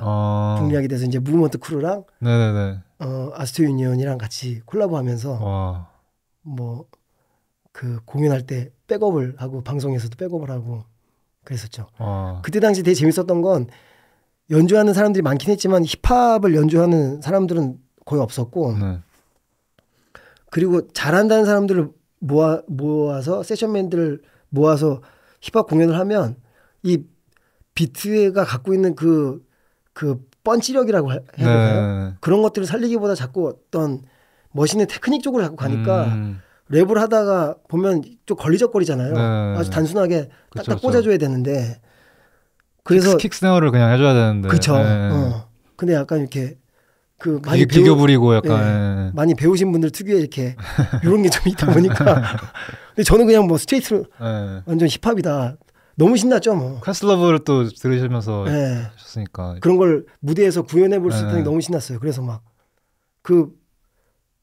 그 JK 형이 또 무대에 장악력이 되게 좋잖아요. 그래서 막 하고 있다가 분위기를 딱 봤을 때 무대가 가열될 때 저는 드럼을 완전 딱 멈춰버렸죠. 그래서 램반 딱 나올 때 그러다가 다음 벌스에서 드럼이 딱 차고 나왔을 때 관객들의 와 존나 끝내준다 이 느낌이 아직도 기억나요. 그러니까 DJ들이 뮤트 시키는 것처럼 그렇죠. 그냥 수동으로 이제 손수하신 거잖아요. 네, 그렇죠. 그래서 그렇게 막 맞춰가면서 진짜 재밌는 쇼를 많이 했어요 그때. 근데 저도 지금 얘기하시니까 이제 저는 무브먼트 키드여가지고 무브먼트를 그렇구나. 엄청 좋아하면서 자랐는데 그때 기억이 나는 것 같아요. 아소토 유니언이랑 같이 막 무대 위에 서고 해서 아소토 유니언을 또 한 번 더 알게 됐었던 기억이 있었던 것 같은데 진짜 영광입니다. 다시 한번 하시죠. 근데 아소토 유니언 그 앨범에도 그 윤미래님 그 피처링이 있잖아요. 그럼 그 이전에 이미 좀 교류가 있었던 거예요, 무브먼트 쪽이랑은? 네, 사실 다이나믹 듀오 친구들이 이전에 CBMS라는 팀을 했었어요. 네네네. CBMS라는 팀을 했는데 지금은 소식을 알 수 없는 커빈이라는 친구가 거기 이제 리더였는데 그 친구 통해서 힙합신 친구들을 조금씩 소개받기 시작하면서 JK 형을 이제 어느 알게 됐죠. 근데 제가 지금 정확히 기억하는지 모르겠지만 타샤 아버님이 그 미국 흑인이시잖아요. 근데 저희 연주하는 걸 보더니 타샤 아버님이 쟤네가 좀 코어가 있는 것 같다고 말씀하셨대요. 그래서 그걸로 인해서 또 같이 이제 디벨롭을 하게 된 거죠. 그래서 JK 형도 그러니까 그때 타샤 곡 작업을 같이 했나 아무튼 쇼를 같이 했는지 모르겠는데 아무튼 그렇게 해서 만나서 굉장히 급속도로 친해졌어요. 그래서 같이 식사도 하고 사람이 연주하고 뭐 다 좋은데 같이 밥을 먹는 건 정말 친해지는 일인 것 같아요. 그렇죠. 같이 식사를 한다는 거, 같이 한 밥상에서 밥을 먹고 밥정이 생기니까. 그렇죠. 그 정으로 무브먼트 크루랑 같이 많이 움직였죠. 그러니까 아소토 유니언도 약간 무브먼트 멤버 같은 그런 그렇죠. 거죠. 래퍼나 DJ는 아니었지만 백업 밴드로서의 어떤 역할을 맡고 있었죠. 근데 그 무브먼트 래퍼들 입장에서도 되게 김만환님이 엄청 소중하게 느껴졌을 것 같아요. 이렇게 힙합에 드럼을 칠 줄 아는 약간 그것도 엄청 잘 치는 사람이 있다라는 게 되게 반가웠을 것 같아요. 서로 약간. 반가웠고 그 친구들이 좋아해 주니까 뭐 저도 덩달아 신나갖고 저도 뭐 아주 즐겼습니다 그때. 그러면 아소토 유니언 뭐 그 Think About You 뜨고 나서 그래 조금 뭔가 아소토 유니언 활동에 좀 뭐 여유가 생기거나 좀 이런 건 있었나요? 그럴 쯤에 해체했어요. 왜 뭐 너무 뭐 많이 싸우셔서 뭐 저하고 지훈이 형하고의 갈등이 가장 좀 큰 부분이었던 것 같고 서로의 어떤 성향을 이해할 수가 없었다. 그래서 저는 그 아소토 유니언에서 뭔가를 하려고 하면 지훈이 형이랑 자꾸 부딪히니까 이 아이디어를 가지고 아소토 유니언에서 하긴 좀 어렵겠다 싶어갖고 다른 밴드를 구성하고 있었어요. 그래서 아까 얘기했던 그 홍대 최초의 레게 밴드인 버스라이더스에서 베이스를 치는 태국 형하고 뭔가 그 작업을 한번 해봐야겠다라고 생각하고 있을 때 지훈 형하고 갈등이 이제 불거지면서 그럼 여기까지 하자. 그렇게 해서 이제 깨지면서 저는 윈디시티라는 밴드 이름을 붙여서 윈디시티를 시작하게 된 거죠.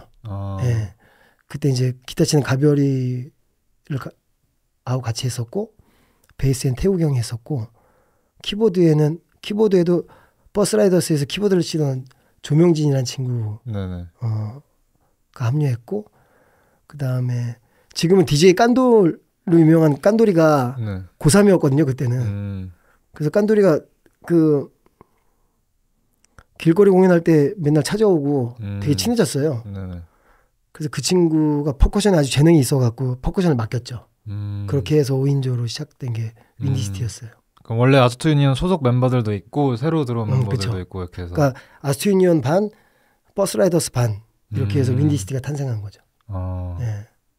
그럼 원래 같이 아스트 유니언 하시던 밴드 분들은 레게로 이제 전향하자 했을 때도 오케이 좋아 이렇게 하셨어요? 네, 그게 좀 자연스러웠던 게 가별이나 키보드의 명진이는 이미 버스라이더스에서 레게를 하고 있었기 때문에 레게를 하자고 하는 데에서는 별 이견이 없었어요. 네네. 그리고 이제 지훈이 형은 또 자기의 새로운 프로젝트를 하기 위해서 가고 그 다음에 네, 뭐 그렇게 됐죠. 그러면은 약간 윈디시티의 정체성은 좀 완전 레게 베이스였던 거죠? 네, 그 버스라이더스에서 했던 레게를 네.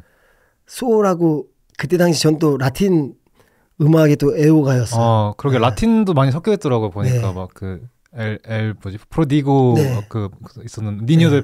엘 니뇨 네. 프로디고. 네. 엘 니뇨 프로디고. 그 뉴욕에 그 라틴 음악도 이제 라틴 부갈루라고 해갖고 남미 사람들이 미국으로 많이 이주했잖아요. 네. 그 뉴욕에서 활동하던 라틴 뮤지션들이 굉장히 많은 실험적인 음악들을 많이 했어요. 레이 바레토라든지 뭐 띠토 푸엔테 같은 원로들도 있었고 네네.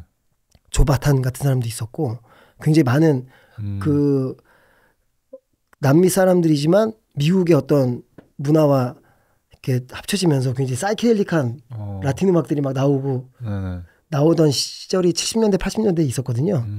그 음악들에 굉장히 매료되면서 레게하고 라틴하고 펑크하고 소울을 한번 섞어봐야겠다 앨범에서. 네.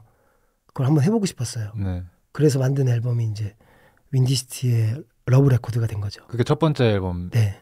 그것도 진짜 엄청 명반이더라고요. 저도 그거 앨범 들으면서 너무 좋아가지고 샤워하면서 듣다가 너무 좋아서 이제 막 정주행했는데 한국에서 레게 씬이 있었어요 그 당시에? 아니 없었어요. 그렇죠. 네. 뭔가 김한혜님 밴드가 거의 시초라고 네. 봐도 되는 거죠. 그때는 펑크 씬이 있었어요. 뭐 조선 펑크라든지.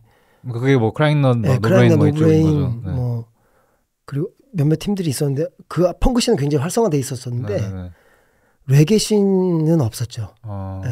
그래서 설 무대가 별로 없었어요. 네네네. 뭐 지금도 레게 씬이 없죠. 네. 한국에. 그러니까 근데 그게 너무 근데 되게 잘 오리지널리티가 완전 살아나 있게 음반이 네. 그냥 한국 사람이 뭐 레게 좀 좋아해가지고 만든 느낌이 아니라 진짜 막 자메이카에 살다 온 것 같은 그런 고맙습니다. 느낌이 나가지고 되게 신기했어요. 뭔가 어떻게 그런 사운드를 구현하시고 막 밴드 멤버들도 다 같이 그거를 이제 좀 이해하고 있어야지 만들 수 있다고 생각하는데. 그렇죠. 네. 그렇죠. 공동 작업이니까. 그렇게 막 마음 많고 레게를 이렇게 진정으로 아는 사람들을 어떻게 이렇게 만나가지고 그런 명반을 만들었는지 되게 신기하더라고요. 그러니까 저도 돌아보면 신기해요. 어떻게 그렇게 그때 당시에 몰랐는데 네. 어떻게 멤버들의 면면을 보면 어떻게 그렇게 비슷한 결의 친구들을 만났을까. 네. 그때 당시는 몰랐어요. 그게 좀 당연하다고 생각했고 그런데 앨범을 만들 때는 최소한 한 마음이 돼갖고 진짜 앨범의 사운드를 구현하고 그리고 사이키델릭 그런 사운드에 대한 이해도도 다 이렇게 같이 쉐어가 돼야지 공유가 돼야지 네, 그렇죠. 만들 수 있는 소리들이던데. 네. 심지어 1집 만들 때 그 은석이 형이라고 김은석 형님이라고 엔지니어 해주셨던 형님인데 그분조차도 네네. 굉장히 인투이트 해주셔갖고 어떤 그 레게 사운드를 같이 연구하고 네네네. 그런 어떤 시절이었죠. 네, 재밌었어요. 그 음반이 나왔을 때 반응은 어땠어요? 그때 국내에서의 반응은 아스트 유니온의 어떤 두 번째 앨범을 기대했던 분들한테는 대체 이게 무슨 사운드인지 모르겠다 하는 그때 당시만 해도 그 홈페이지가 있었거든요.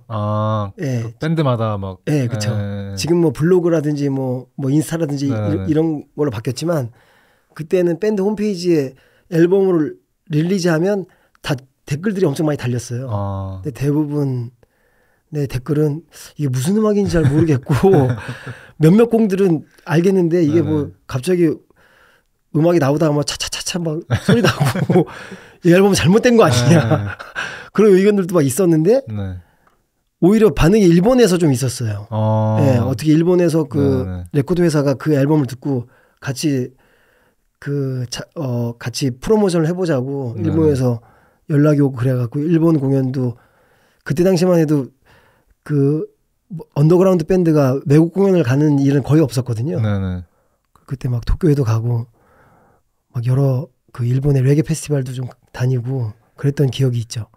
국내에서는 레게라는 음악 자체가 김은국 그쵸. 김은국 아저씨의 그 레게 파티? 예. 그런 어떤 좀 약간 우스꽝스럽고 가요적으로 그냥 풀어낸 약간 뭔가 풀어냈다기보다 그냥 차용한 거잖아요. 그쵸. 레게 사운드를. 그걸 좀 풍이라고 하죠. 어떤 뉘앙스. 뭐 김건모 씨의 뭐 그런 곡들 그런 것들을 그냥 레게라고 봤기 때문에 레게는 약간 좀 그냥 뭐 살랑살랑한 음악이고 약간 좀 코믹한 음악이다. 이렇게 생각을 했었죠. 심지어 우리나라는 반말리도 유명하지 않잖아요. 그렇죠.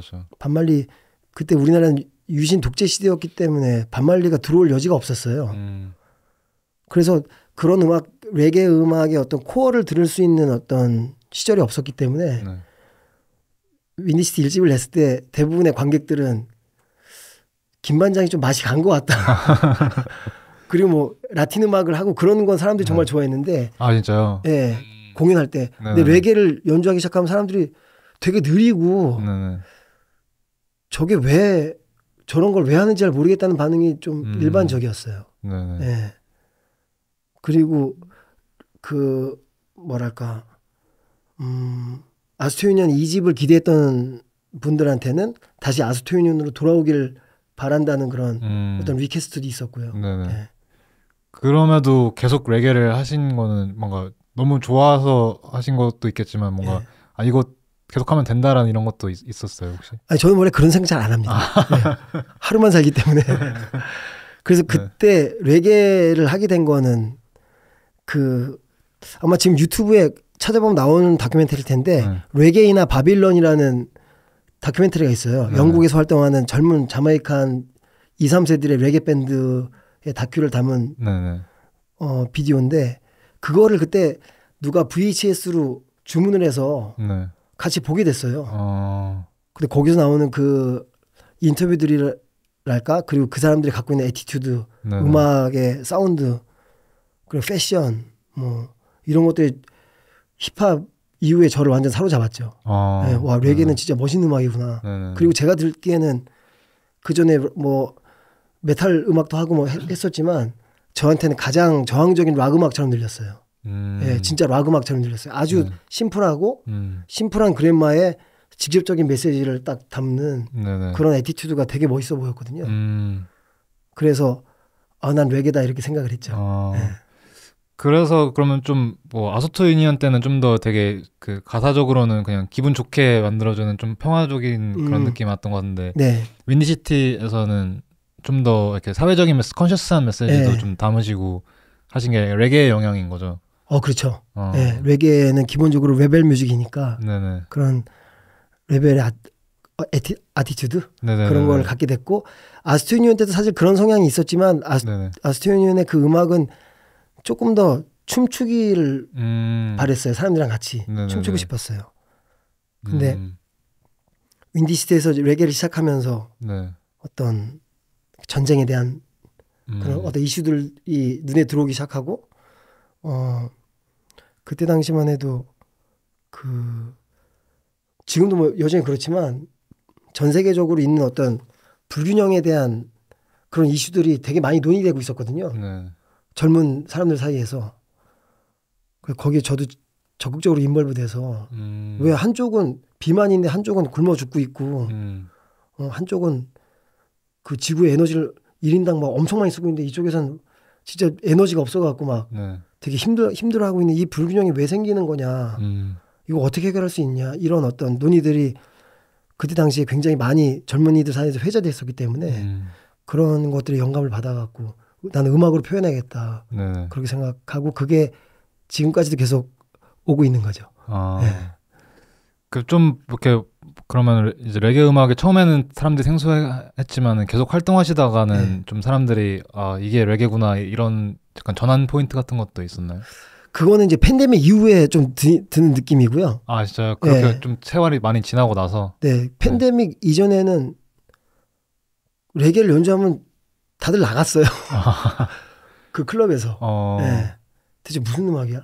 게다가 이제 레게 사운드라고 하는 건 베이스가 엄청 웅장하거든요. 네네. 이게 근데 그런 사운드가 클럽에서 구현이 안 될 땐 되게 좀 음악이 좀 이상하게 들릴 수도 있는 여지가 있는 음악이죠. 네네. 그래서 항상 베이스를 크게 이렇게 하고 싶었는데 이제 클럽 측이나 이제 엔지니어 측에서 그렇게 하면 악기를 망가진다. 그래서 이제 그렇게 구현을 못하고 락 밴드가 하던 사운드 위에 레게를 연주하니까 그 레게는 표현이 좀 안 되고 사람들은 레게 음악이 주는 어떤 다이나믹을 느낄 수 없으니까 좀 재미를 느낄 수 없고 그런 어떤 상황이 됐다가 팬데믹 이후에 다시 좀 시작할 때 젊은 세대들이 이 음악을 느끼고 있다고 저는 요즘 아주 요즘이 오히려 더 요즘에 약간 좀 일렉트로니카도 유행하면서 뭔가 테크노 뭐 정글 덥 이런 거 다 듣기 시작하면서 오히려 뭐 레게나 레게톤 뭐 이런 것들도 사람들이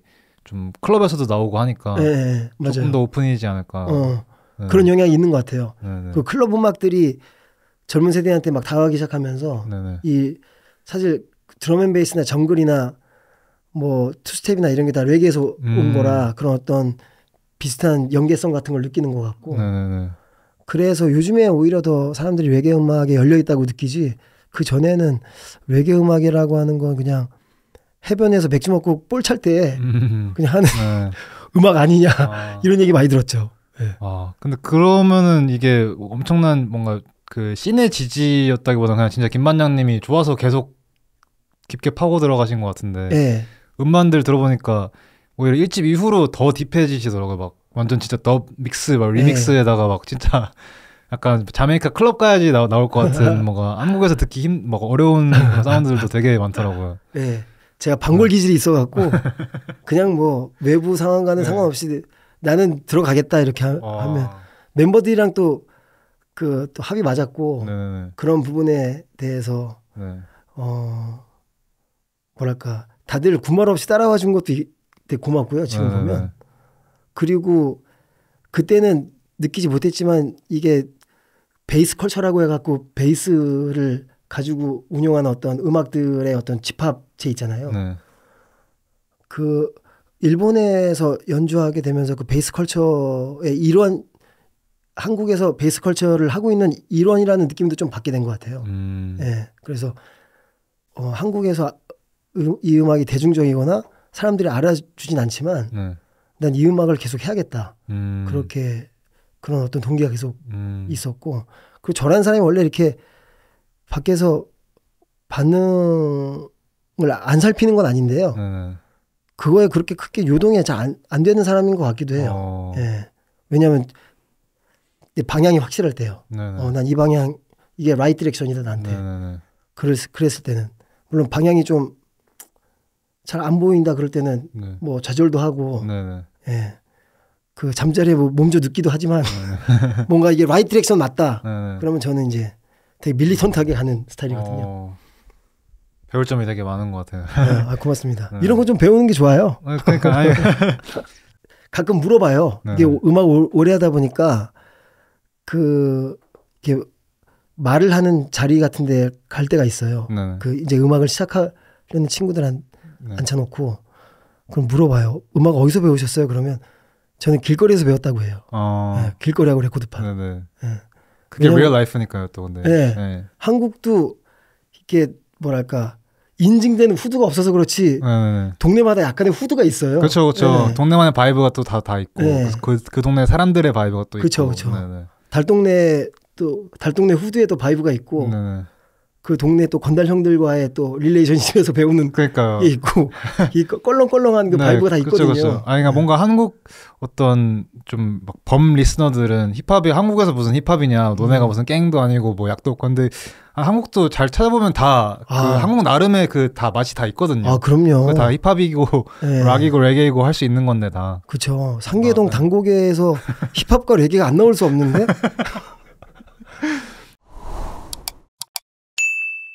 다큐멘터리 보니까 그 자메이카도 갔다 오셨다고 네. 한 걸 봤는데 네. 자메이카는 언제쯤 가셨던 거예요? 자메이카는 제 기억에 2008년도, 네. 2009년도인가? 그때 처음 갔어요. 네. 레게를 너무 알고 싶고. 네. 윈디시티 하던 와중에 이제 네, 가신 거죠. 네. 알고 싶고 자메이카를 한번 가보고 싶었어요. 근데 네네. 그 프랑스 친구가 먼저 자기가 한 달 먼저 가 있겠다고 해서 네. 저는 그때 일정이 있어갖고 일정을 맞추고 네. 바로 이제 그 베이스 치는 태욱이 형이랑 같이 짐 싸고 갔죠. 네네. 그래서 그때 자메이카에 처음 방문했는데 공교롭게도 처음 갔던 곳이 블루마운틴 안에 있는 라스타 공동체였어요.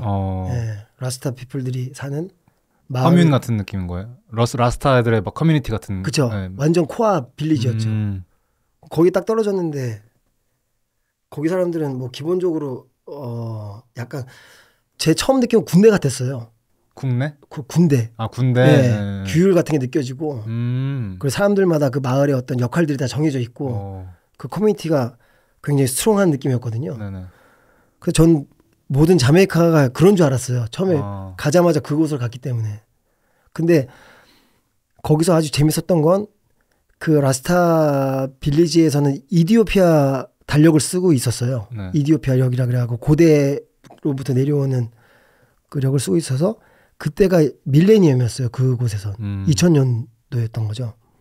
그래서 대대적인 굿이 일어났어요. 네, 그 나야빙기를 며칠 동안 치고 네네. 뭐 계속 뿜고 네네. 뭐 그런 거 알고 가신 거예요? 그러니까 그런 행사가 있다는 거를? 아니 전혀 몰랐어요. 알고 보니 저는 갔는데 이제 거기서 프랑스와를 만나기로 했는데 프랑스와가 자기가 있는 곳으로 같이 가자 그래서 이제 가는 곳이 그때 또 한 대여섯 시쯤 오후 대여섯 시쯤 떨어졌을 거예요. 킹스턴 네네. 공항에. 네.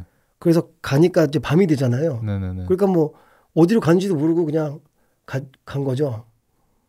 근데 아침에 일어나니까 산속이었고 그 뭔가 이렇게 군기가 느껴지는 어떤 그런 분위기의 마을에 제가 있었던 거죠. 네네. 근데 그때 이제 그 나야 빙기라고 하는 레게 음악의 근간이 되는 이 북지 있잖아요. 뻔뻔 뻔뻔 타타 뻔뻔 이거 장단 같은 거예요. 그 레게 장단. 그렇죠. 그 자메이카의 풍물 같은 거죠. 네. 라스타 컬처의 그 아주 기본이 되는 음악인데 찬트송이죠. 찬트송. 라스타 국거리 장단 같은 약간. 그렇죠. 네. 굳이 뭐 이름을 하자면 그렇게 했는데 그 2000년도를 기념하는 어떤 밀레니엄을 기념하는 굿을 네. 며칠 동안 했던 기억이 나요. 그래서 같이 막 춤추고 저는 아무튼 왜 그랬는지 모르겠지만 기억을 잃었거든요. 춤을 추다가. 그런데 그 다음날 그 네. 홈스테이한 아주머니가 저한테 You are good dancer 그러는 거예요. 그래서 네. 어저께 무슨 일이 있었던 걸까. 되게 좀 거기서의 어떤 기억들이 되게 좀 특별하고 재밌죠. 네, 라스타라는 게 어떤 건지 좀 알게 됐고 그 전에 이제 반말리에 대해서 반말리를 좋아하니까 네. 반말리가 이제 공연할 때마다 그 우리나라에서 굿할 때 그 무당이 뒤에 자기가 모시는 신의 그림과 여러 가지 장치를 해놓은 것처럼 네. 반말리도 자기가 모시는 신을 뒤에다 딱 배너처럼 딱 크게 걸어놓고 연주를 시작하잖아요. 네. 그 의미가 뭔지 알게 됐죠 거기서. 대단한 잔치였어요. 대단한 굿이었어요. 와 여기는 굿을 이렇게 하는구나. 예, 완전히 우주로 그 산 꼭대기에서 우주로 계속 에너지 쏘아 올리고 막 한 30-40명의 그 건장한 남성들이 같은 장단을 치고 네. 큰 북을 울리고 막 와 대단했죠. 그게 뭐 며칠 동안 일어나는 거예요? 하룻밤에 이렇게? 그게 우리나라 굿도 옛날에 시작하면 막 기본 뭐 4-5일하고 일주일씩 하잖아요. 한 달도 했다는데 네. 거기서는 한 며칠 동안 그걸 했죠. 낮에는 쉬고 네. 밤에 또 되면 나와갖고 북 울리고 막 예, 불 피고 네네네. 예, 그런 대단한 굿을 그때 했는데 그게 이제 저한테는 자메이카의 첫 인상이 된 거죠. 네네. 근데 거기에 있다가 내려오니까 다들 그렇게 살고 있지는 않더라고요. 한국이에요? 아니요, 그 자메이카에. 아, 자메이카 네. 안에서 네네. 그 산에서 내려오니까. 그러면서 자메이카 이제 여행을 시작했는데 그 반말리 살아생전에 반말리 밴드에서 기타를 쳤던 얼친나 스미스라는 그 아저씨가 할아버지가 계세요. 네. 그분의 마당에서 항상 음악이 연주되고 있거든요. 그래서 찾아가고 인사도 드리고 같이 막 연주도 하고. 예. 그때 조금 좋았던 거는 칭찬 받았어요. 너 굿 레게 드러머다. 너 굿 드러머. 근데 충격을 받았던 건 그때의 계기가 돼서 아이나의 장단을 시작하게 됐어요. 뭐였냐면 그분들이랑 되게 유명한 그러니까 레게 레전드 플레이어들이랑 같이 연주했는데 그분들이 저한테 너희 나라 음악 한번 연주해 보라고. 나 듣고 싶다고. 너 한국에서 왔으니까 한국의 음악 나한테 좀 들려달라고. 네네.